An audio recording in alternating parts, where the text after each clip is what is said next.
It started on a night when the sky looked like it had been erased with chalk. I was 30,000 feet up, pen in hand, finishing a contract that could have bought the plane I was sitting on, when the captain's voice cracked in over the intercom. "Ladies and gentlemen, La Guardia is closed. We're diverting to St. Paul." I didn't sigh. I didn't groan. I just shut my leather folio and stared out at the black sky streaked with snow, calculating. Because that's what I do. In 8 hours, I was supposed to be in Manhattan signing a deal worth more zeros than most people see in a lifetime. Instead, I was about to be stuck in a city I didn't know, in a storm I didn't ask for. By the time we rolled to the gate, my assistants were already hunting for hotels. Full. All of them. Within 100 miles. Between a wedding, a college hockey tournament, and the blizzard, there wasn't a bed left in the state. That's when I heard him. "You folks stranded too," I turned. Flannel shirt under a beat-up canvas jacket, hair that didn't care about the wind, cardboard box in his arms, with cocoa mix scrawled in black marker. He had the face of someone who actually worked outside for a living, wind-chapped honest. "We're fine," I said, which was my polite way of saying keep walking. He didn't. He handed a paper cup to a shivering kid nearby and smiled at me like my brush-off hadn't registered. "Name's Jack Turner. Got a little place out in Maple Hollow wood stove Wi-Fi when the wind behaves. We take in a few extras during storms." I almost laughed. My life is hotels with concierge desks, not borrowed blankets from strangers. But my mother, who was traveling with me, stepped forward before I could shut it down. "How many rooms, Mr. Turner?" "2 upstairs, 1 in the loft. Simple but warm. And my son thinks every stranger's a future friend." That's when a boy about 9 skidded up to him. Cheeks flushed, knit hat crooked. "Dad, the shuttle bus line is wrapped around the planet. Half the planet," Jack said. "This is Max. He's the boss." The kid looked up at me, stuck out a mittened hand. "You need a place to hide from the snow." It hovered there, mitten against my leather glove, and I heard my mother's voice in my head. "Darling, not every fight is won by pushing harder." One night I told him, "We leave at dawn." Jack's truck was the kind of vehicle that understood winter. The cab smelled faintly of cinnamon because I spilled it last week, Max announced proudly. The road out of the city became a tunnel of swirling white. My assistants kept checking their phones like they could intimidate the storm into stopping.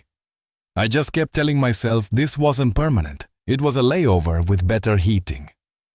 Then we pulled into the driveway. The porch light glowed like it had been waiting for us.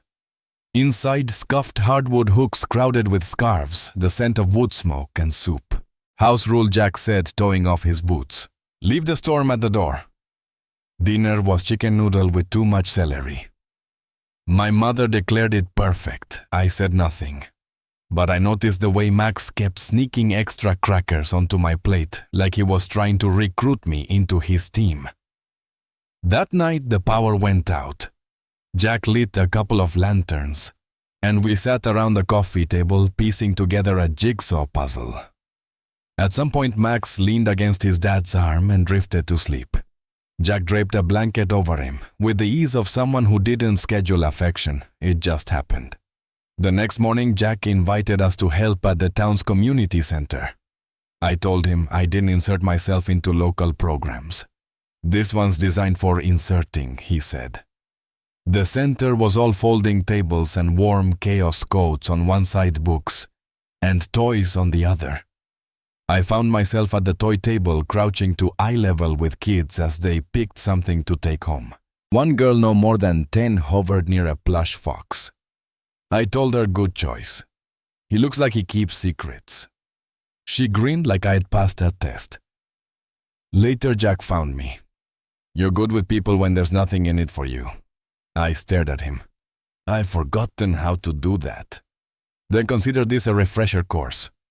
That night, after another round of soup, I wandered into the kitchen to find him fixing a chair. "You moonlight as a carpenter?" I asked. I like to fix what can be fixed, he said, not looking up. Somehow we ended up talking until the fire burned low about loss, about noise, about how efficient isn't the same as sufficient. The storm finally let up on the third day. I packed my bag like I'd done 1,000 times before, but Max was waiting at the door holding a tiny die-cast car. "For you to remember us," he said. "And so you don't forget to beep, beep, slow down." I laughed, but something about the weight of that little car in my hand felt heavier than metal. I gave him a wooden model kit in return. "For you to build. Because building slow makes it stronger." Jack drove us to the airport. Before I got out, he said quietly, "Some doors don't close when you drive away. Some places are a direction, not an address." New York swallowed me whole the moment I landed. Meetings, deals, galas, the rhythm I knew by heart. But the penthouse was too quiet in all the wrong ways. That little car sat on my table like it was daring me to remember. Then my phone buzzed. A picture, Max's drawing of a house with smoke curling from the chimney, a tall man holding a mug and a woman smiling at the door. Underneath in crooked handwriting, "Home is where you're expected." A second message followed. "Porch lights still on." I didn't answer. I just booked a flight back. When I pulled into that driveway again, Max shot out the door like a firework. Jack followed, dish towel still in hand. "You found the road," he said. I followed a sign no one put up, I told him.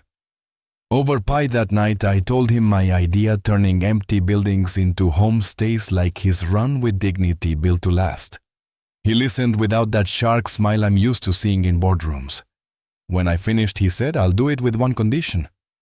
We go slow." Beep, beep. We shook on it. Our first project opened just before Christmas. An old train depot, brick cleaned but not polished to death, rafters hung with white lights, lobby smelling of cinnamon and pine. Families who'd had nowhere to go now had beds. Neighbors who'd helped sand floors and paint walls gathered with mugs of hot chocolate. Jack gave a rare speech. "You didn't just build a shelter. You built a reason for people to come in from the cold." I told them, "Don't wait for the perfect blueprint. Start with the people, the rest will follow." Later, I stepped outside into the snow. Jack joined me. "When I first showed up here, I thought I was waiting for the storm to pass," I said. "And now I think I was waiting for it to change me." We stood there, breath mingling in the cold. And for once, I didn't rush back inside.